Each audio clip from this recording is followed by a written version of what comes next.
Hello guys, once again welcome back to my YouTube channel's Accounts Hub. This is video number 12 related to accounting ratio.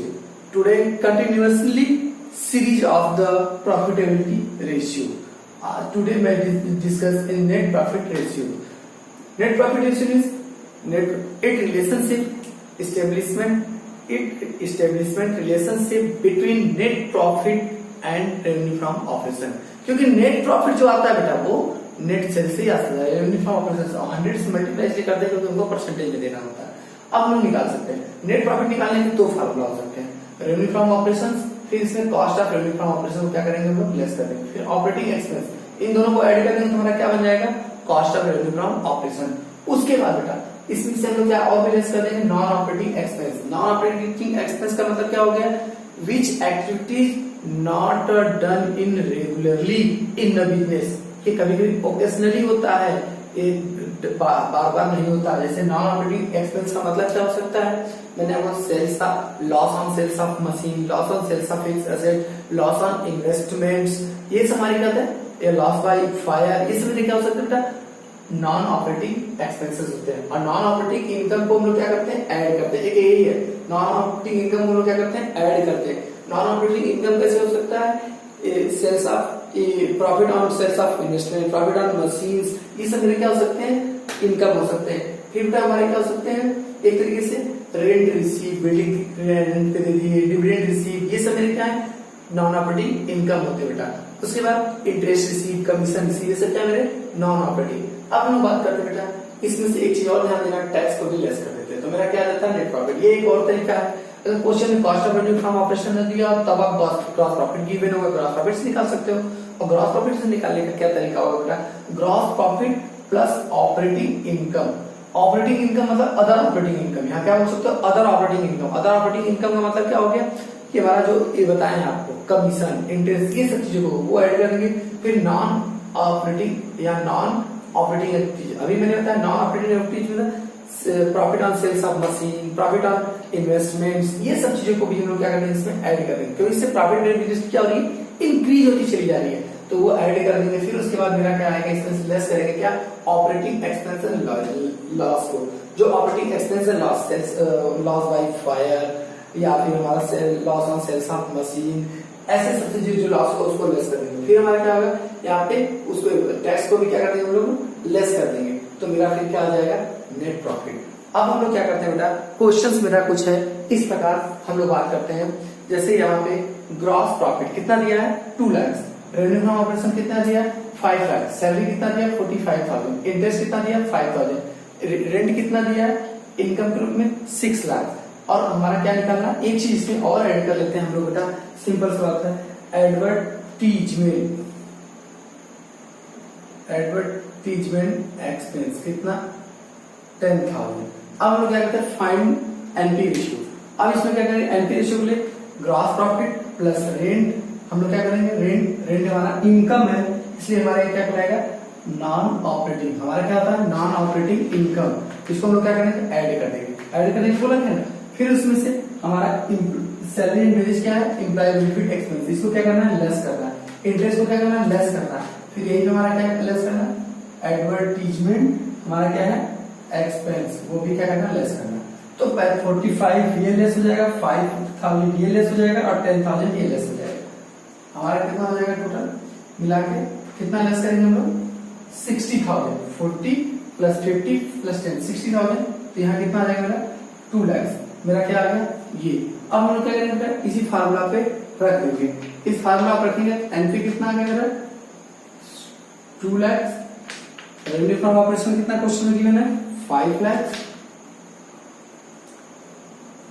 अब कितने से 100 से 50 से 5 से cut किया तो कितना आ जाएगा 20 इसको करोगे कितना आ जाएगा 40। और आपको बेटा फिर बता रहा हूं कि नेट प्रॉफिट रेशियो जितना ये रेशियो हाई होगा उतना ही, और ये नेट प्रॉफिट रेशियो क्या होता है फुल इफिशियंसी ऑफ बिजनेस, पूरी बिजनेस की फुल इफिशियंसी के बारे में फुल प्रॉफिट के बारे में बताता है। और जो ऑपरेटिंग था वो केवल normal regular activities of the business से, ये रेगुलर और नॉन रेगुलर दोनों एक्टिविटीज ऑफ बिजनेस की जो होगी, बिजनेस की जो रियल इनकम की बात होती है वही नेट प्रॉफिट होता है। बट यही नेट प्रॉफिट क्या किया जाता है, डिविडेंड के रूप में या प्रॉफिट के रूप में किसने डिस्ट्रीब्यूट किया जाता है, जो कंपनी के कैपिटल एम्प्लॉयड होते हैं। कैपिटल एम्प्लॉयड का मतलब मैंने आपको बताया था, लॉन्ग टर्म डेब्ट और प्लस शेयर होल्डर फंड्स, दोनों को ऐड करते तो मैंने क्या था, कैपिटल एम्प्लॉयड, उन्हीं को ये डिस्ट्रीब्यूट किया जाता है। इसमें से हमने क्या माइनस किया, टैक्स को केवल माइनस किया है।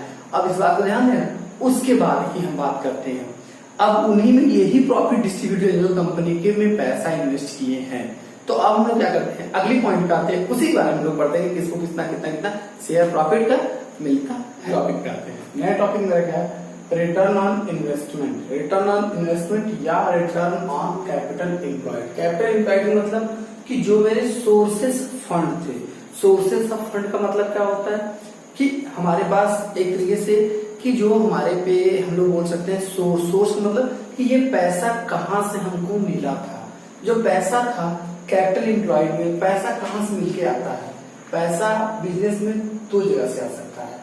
एक क्या होता है आपका, मैं आपको शुरू से बता रहा हूँ, इंटरनल लायबिलिटी, और दूसरा मेरा क्या हो सकता है, एक्सटर्नल लायबिलिटी। इंटरनल लायबिलिटी जो होते हैं उसको हम लोग कंपनी में किस नाम से जानते हैं, शेयर होल्डर फंड के नाम से। एक्सटर्नल लायबिलिटीज मेरे कितने टाइप होते हैं, दो टाइप के, लॉन्ग टर्म और शॉर्ट टर्म। लॉन्ग टर्म को हम लोग किसके नाम से जानते हैं, हमारे पास जो लॉन्ग टर्म होते हैं, और क्या होते हैं शॉर्ट टर्म।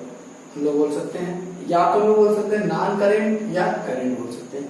तो हम लोगों में क्या होता है, इंटरनल लायबिलिटीज और प्लस ये हमारा लॉन्ग टर्म या नॉन करेंट, दोनों को ऐड कर देते हैं, दैट इज नोन एज, हम लोग इसके नाम जानते हैं कैपिटल एम्प्लॉयड। मतलब शॉर्ट टर्म को छोड़ देते हैं, शॉर्ट टर्म सॉल्वेंसी के द्वारा ये पैसा अर्निंग नहीं किया जाता। इसी के लिए मैंने आप लोगों को डेब्ट टू इक्विटी, डेब्ट असेट्स टू डेब्ट आप लोग पढ़े हो, ये सारे पीछे से भी पढ़ के आ रहे हो कि उसमें यही वहां पता लगाते थे कि किस एसेट्स पे किसका राइट्स होगा, कितना परसेंटेज क्या राइट्स होगा। मैंने आपको इतना तक सारी चीजें बताया है कि 2/3 बोरोइंग कैपिटल होना चाहिए, 1/3 क्या होना चाहिए, ओन कैपिटल होना चाहिए। मतलब इंटरनल 1/3 तो 2/3 बाहर के लोगों का होना चाहिए। ऐसे बिजनेस हमारा क्या होता है, डेवलप करता है।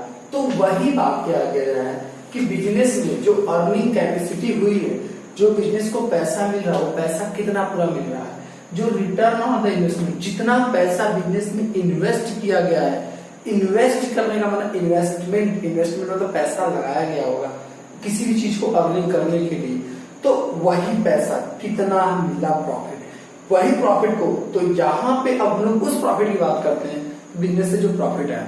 नेट प्रॉफिट की बात नहीं कर रहा हूँ, अब यहाँ नेट प्रॉफिट में से ही कुछ चीजों को लोग माइनस कर देंगे। क्या क्या चीजें, जैसे हम लोग पहले इंटरेस्ट को छोड़ देंगे। इंटरेस्ट किसको दिया जाता है, डिबेंचर होल्डर को। किसको दिया जाता है इंटरेस्ट, डिबेंचर होल्डर। फिर टैक्स को भी हम लोग क्या कर देंगे, माइनस को, उसमें क्या करेंगे, नेट प्रॉफिट में ऐड किए रहेंगे। और क्या डिविडेंड, डिविडेंड किसको देते हैं हम लोग, शेयर होल्डरों को। शेयर होल्डर हमारे कितने टाइप होते हैं, 2 टाइप्स के, equity share holder, preference share holder. तो बेटा आप लोग ये जान जाओ कि सिंपल सा बात है कि जब भी आप लोग सेल करते हो, क्या करते हो, सेल करते हो, क्या करते हो, सेल करते हो। तो जो पैसा सेल किया होते हो, इसमें से पहले आप क्या करते हो, वेरिएबल जो कॉस्ट होता है। वेरिएबल कॉस्ट का मतलब क्या होता है हमारा बेटा, वेरिएबल कॉस्ट का मतलब क्या होता है कि जो हमारे पास direct expenses, direct material, direct से रिलेटेड है, बहुत सारी चीजें वेरिएबल होता है जो डायरेक्ट होते हैं, उनको हम लोग क्या करेंगे, लेस कर देंगे। जो लेस कर देंगे तो मेरा पता क्या आएगा, कंट्रीब्यूशन आता है। क्या होता है, कंट्रीब्यूशन। कंट्रीब्यूशन में से फिर हम लोग क्या लेस कर देते हैं बेटा, फिक्स्ड एसेट। हम लोग क्या लेस करते हैं, fixed cost. Fixed cost, fixed cost का मतलब कि प्रोडक्शन कंटिन्यू करे चाहे ना करे, ये कॉस्ट तो इनकर्ड होना ही होना है बिजनेस में। जैसे इलेक्ट्रिसिटी, फोरमैन का मतलब जो गोडाउन का हमारा देख रेख करता है, गोडाउन चार्ज, मशीन पे जो डेप्रिसिएशन लगता है, ये सब मेरा फिक्स कॉस्ट। इसको हम लोग माइनस कर देंगे तो मेरा क्या जाता है, यहाँ पे ईबीआईटी। ईबीआईटी का मतलब करता है earning before interest and tax. अब इसमें से फिर हम लोग क्या करते हैं बेटा, हम लोग क्या लेस कर देंगे, इंटरेस्ट को। फिर हम लोग क्या किसको पेमेंट करते हैं, इंटरेस्ट। और यहाँ इंटरेस्ट का कौन सा मतलब हो रहा है कि जो इंटरेस्ट का पेमेंट हमने किसको किया, डिबेंचर को किया, बॉन्ड को किया, पब्लिक डिपॉजिट को किया।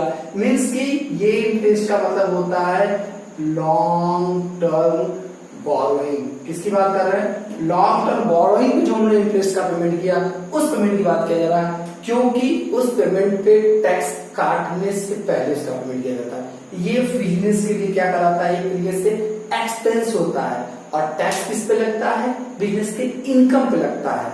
तो ये मेरा एक्सपेंस, इसलिए इसको पहले माइनस करते हैं, इसको माइनस कर देंगे तो मेरा जो आएगा वो क्या आएगा, प्रॉफिट बिफोर टैक्स, कि मतलब अभी जो प्रॉफिट आया फर्म को वो क्या है, टैक्स के बिफोर।